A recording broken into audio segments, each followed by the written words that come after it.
Hello, fight fans. Seattle Mike here, Fights with Friends. Everybody, please hit that like button or I will replace your shaving cream with bleach.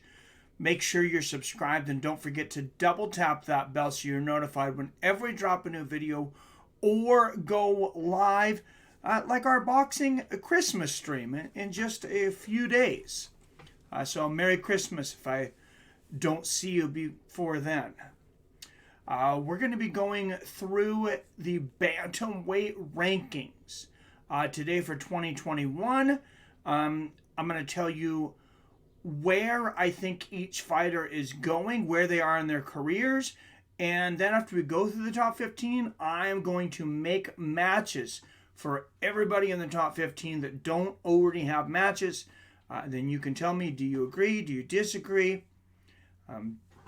Give me your opinion down below. But let's start at the bottom of this. Number 15, Raphael Assuncao. He's 39 years old, and this is a guy that in his career, he's defeated Rob Font, he's defeated TJ Dillashaw, he's defeated Aljimain Sterling, Pedro Munhoz, Marlon Moraes. Guy's got a long record of notable wins. But at 39 years old, he's got 4 losses in a row. And Raphael, is this really what you want to do with your life at 39? I mean, it doesn't seem like he's got a whole lot left in the tank. I do have a match set up for him at the end of this. But I really think that he's probably really close to not being in the UFC anymore. Number 14, I think should be up probably much higher. He's got some pretty notable wins, and that's Yadong Song. He's 18-5, but he's won 3 of his last 4. He's got a win over Marlon Vera. And he's already got a fight scheduled. We'll talk about that in a moment as well. Next fighter coming up. By the way, Yadong Song, the youngest fighter on this list. And I think he's got a ton of potential. Next fighter up at 13, 29-year-old Ricky Simon. He's 19-3. He's on a 4-fight win streak. He just beat the number 15th ranked Raphael Assuncao that I was just talking about. This kid has got a lot of talent. I think he keeps getting better. He's fast. He's got a lot of tools. He's exciting to watch. I'm excited to see what he's going to do in 2022. Next up, Sugar Shawn O'Malley. 15-1 as a professional, 12 finishes, and what everybody's talking about is when is Shawn O'Malley going to start facing tougher contenders? He's had his toughest matchup was against Marlon Vera, his one loss in his career. Of course, he claims that if he hadn't gotten injured, he would have won that fight. I will say if he wouldn't have gotten injured, obviously the fight would not have ended right there. I think he's got a very bright future. He's not been fighting those guys because he's been on the Dana White Contender Series contract, though. He came off a Dana White Contender Series. He was episode 2 ever. Guy's got 7 fights in the UFC. And recently Dana White said, we want to see this kid fight higher ranked fighters. And he said that he needs to get paid. He said, I think it's time we pay him. I don't know how long that Dana White Contender Series contract is, but God, I can't imagine it's much more than 7 fights. Next up, a guy on the other side, Shawn O'Malley, Ricky Simon, Yadong Song moving up. This guy on the downward slope of his career, much like Raphael Assuncao, and I'm talking about former world champion in multiple weight classes, Frankie Edgar. He's lost 4 of his last 5, his only victory over Pedro Munoz. He's 40 years old. I really don't see why Frankie's doing it at this point either. I would have to think this has got to be his last year, but I do have a match for him as well when we get into matchups. I'm going to skip ahead. Next, number 10. I think this guy is overranked in here. And I'm not saying he hasn't had some good wins, but I'm talking about 19-7 Pedro Munoz. He's 35 years old. He's lost 4 of his last 5. His only win was against Jimmy Rivera, who recently got cut from the UFC. No idea why he's still ranked at number 10, but I do have a matchup for him as well. Up next, Marlon Moraes, 23-9, 16 finishes. This guy, all his losses have came to top competition. He starts out very, very quickly, and as we've seen recently, he slows down though. Sometimes he blows his gas tank. He already has a scheduled matchup though that we're going to talk about after this. He's on a 3-fight losing streak. Marlon Cheeto Vera, 18-7. He's got 15 finishes. He's only 29 years old. I think this guy is on the way up. He last beat Frankie Edgar. He has a scheduled matchup coming up that we'll talk about here in a moment. Moving up to number 7, we talked about guys that are going up. We talked about guys that are going down. This guy is trying to make a comeback, and he might be on the way there. Of course, I'm talking about former Bantamweight champion Dominique Cruz. 24-3, coming off a victory against Pedro Munoz. As I mentioned, though, Munoz has lost 4 of 5. I did think Dominique Cruz won that fight. I thought he definitely won rounds 2 and 3. I don't think there was any doubt to that. But he was hurt in the first round. Came back, showed that he could recover, that he still had that. I have a great matchup for him, I believe, coming into 2022. Next up at number 6 is the 30-year-old Merab Dvalishvili. 14-4. This guy's on a 7-fight win streak. No wonder he's at number 6. I got a good matchup for him too. Like I said, he's only 30 years old. This guy could really get up there. He could fight for the title one day. He could definitely be top 3. Next up, even though he's coming off of a loss, great, last year, 18 months for number 5 ranked Rob Font. He's still only 34 years old, despite, the different opponents he's fought in the UFC. He's 19-5 with 12 finishes. Of course, coming off of a loss to José Aldo that, nothing really went his way. I thought he lost most every round in that fight. And, maybe he was just off that night because it just didn't seem like the Rob Font that we had seen in the past. I know a lot of people picked him to beat Jose. He's actually a favorite coming into that fight, I believe. But Rob Font, we got a matchup for him too. Next on the list, number 4. This guy has fought 2 of the guys above him in the last couple years. 3 of them, actually, I would say. He's fought almost everybody. And that's Cory Sandhagen. Cory Sandhagen, 14-4 with 9 finishes. I think this guy's got a world of potential. He's still only 29 years old. He's still consistently getting better. And I know when he's got a loss to the current champion, Aljimain Sterling, honestly, I think he's gotten better enough that if those guys fought again, Sanhagen beats Sterling 7 out of 10 times. But, matchups make fights. So I'd love to see it, though. Next up, talk about resurgences. Former featherweight champion in the WEC and UFC, 31-7 with 18 finishes.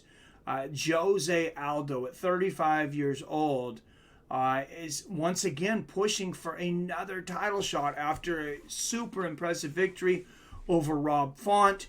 A lot of people were picking Font, like I said, and Jose, it was never even close, really. Font had a couple of good moments there, but Jose, he hurt Font, like 3 times, had a couple 10-8 rounds in there. Went back to the leg kicks, which I think was huge. Showed some wrestling. Showed that he's still adding wrinkles in his game as long as he's been in it. Cannot wait to see what's next for Jose Aldo, and I have a great matchup for him. Next up, former champion, kind of in the middle, same age as Jose, 35-year-old TJ Dillashaw, 17-4, 11 finishes. Man, was this a different division 2.5 years ago now, when TJ Dillashaw was suspended and stripped of his title for EPO. This division wasn't really competitive for the most part. It didn't seem like Dillashaw was going to lose anytime soon, and you even had people calling him possibly the greatest bantamweight of all time. Things have changed, tables have turned, of course, but TJ, with that victory over Cory Sandhagen, split decision, he is right in line for a title shot with probably one more win in 2022. He could get the shot without fighting anybody. He could get the winner of Petr Yan and Aljimain Sterling. Number 1 ranked 28-year-old Petr Yan, 16-2 with 8 finishes. Of course, never technically lost his championship in a fight. He was disqualified for landing that illegal knee to Aljimain Sterling. And then number 1 ranked Aljimain Sterling. He's been injured. He's even talked about retirement. I don't know when he's going to get back into the cage. I know his reputation, despite getting the belt, I think has really suffered since he's gotten the belt, because he's just said a lot of off-color, off-handed comments, kind of tried to play the heel a little bit, I think unsuccessfully. Aljimain, I think he just got to come clean, apologize, and just be like, hey, I was acting a fool. I want to get back in there and compete, be a warrior, but I think he's got a little cleaning up of the image to do. That has nothing to do with the rankings, though. And let's go through the rankings. Now I'm gonna tell you who I think should fight who next year, except for a couple of matches that are already scheduled. All right, number 15th, Raphael Assuncao. I had talked about that. I would kind of like to see him retire. Really not sure what he's still doing here. He's got 4 losses in a row. But I also said something similar about number 10th ranked Pedro Munoz, who's lost 4 of 5. Raphael Assuncao versus Pedro Munoz. Loser leaves town. Number 14, Song Yadong. Guy, the future is very bright for this 24-year-old. And he's got a huge match coming up against Marlon Moraes, who, of course, is super dangerous in that first round. But I think that's going to be an exciting fight. They'll be fighting at UFC Vegas on March 12th. Ricky Simon, number 13. We talked about him coming up, 29 years old, 4-fight win streak. I think where one fighter is coming up, like I talked about, and one fighter is going down or maybe on the way out. I hate to say it, Frankie Edgar, but the answer is stepping stone. Ricky Simon versus Frankie Edgar, and if Frankie loses, I think he should hang him up. Number 12, Shawn O'Malley.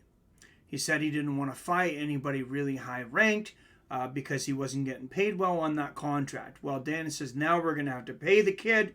I think the matchup that just makes the most sense, it's a ton of hype, and both of these guys, we're going to find out who is for real. Shawn O'Malley needs to fight Dominick Cruz. I think it's an incredible stylistic matchup. I think it makes a ton of money. I think it gets a ton of excitement, and could even be a co-main event for a pay-per-view in 2022.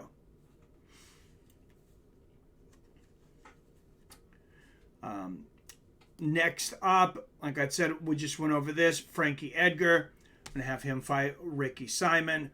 Number 10, Pedro Munoz, we just talked about, versus Raphael Assuncao. Loser leaves town. Then